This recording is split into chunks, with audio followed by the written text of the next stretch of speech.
Some of the New York Giants' mystique is from the legendary players that played the game for them, and none represent that better than a gentleman named Ken Strong. This episode is dedicated to this legend of the backfield of the Giants in early football, and it's all coming up in just a moment. This is the Pigskin Daily History Dispatch, a podcast that covers the anniversaries of American football events throughout history. Your host, Darren Hayes, is podcasting from America's North Shore to bring you the memories of the gridiron, one day at a time. Hello, my football friends. This is Darren Hayes of PigskinDispatch.com. Welcome once again to the Pig Pen, your portal to positive football history, and welcome to the celebration of the Giants' 100th season coming up in 2024. We're going through some of the great legends of the game, some players, some teams, and some people that made the Giants special.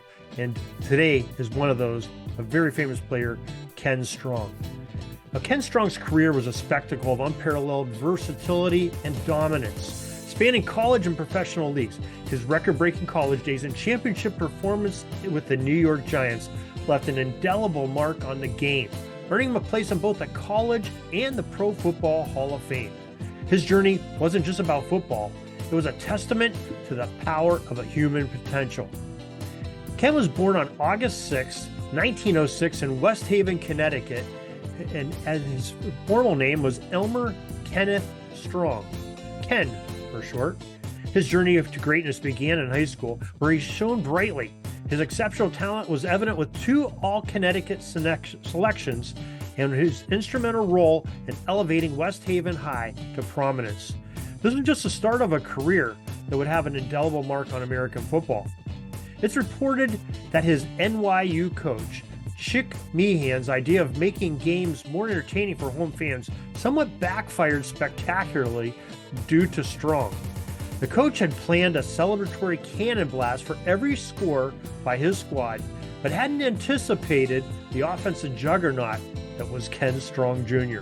Strong, a tireless fullback, racked up points so quickly that the Cannoneers struggled to keep up, their gunpowder reserves dwindling under the relentless barrage of Ken Strong touchdowns. As a college fullback, Ken led the nation in scoring in 1928, amassing a staggering 162 points, over 2,000 rushing yards. His exploits earned him comparisons to the legendary Red Grange, a testament to his exceptional speed and power. The dominance continued on the professional ranks. Many assumed that the NYU connection would place the youngster directly into the Giants' fold, but instead, right out of college, Strong sided with the Staten Island Stapletons in 1929 and played for that club for 4 seasons until they folded their franchise in 1932.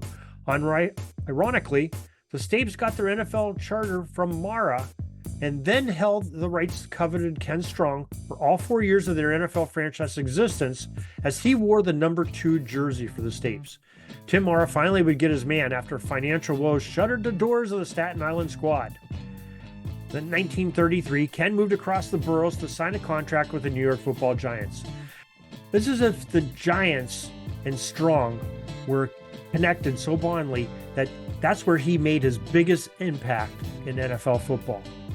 He had the greatest seasons recorded with the G-Men, helping the franchise to secure an NFL title and individually appearing in 3 All-Pro rosters. Ken Strong's talent was not confined to a single position. He was a master of versatility, excelling at halfback, fullback, defensive back, and kicker. There was a rare feat in an era of more specialized roles, and it made him a formidable opponent. His kicking skills in particular were legendary. Red Cagle, a college football Hall of Famer, praised Strong's all-around ability in 1930, saying, quote, "Strong can do everything. He's a great punter, place kicker, pass thrower, and how he could carry his 198 pounds, end quote. This ability to excel in multiple positions made him a constant threat, keeping opposing teams on their toes because of his versatility. You never knew where Ken was going to line up and where he was going to succeed.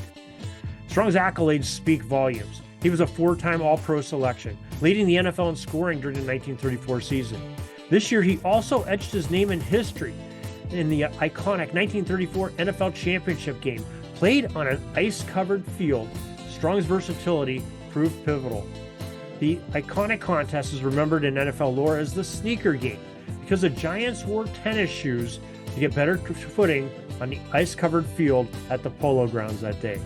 Their opponents, the Chicago Bears of George Halas, were heavily favored in the contest.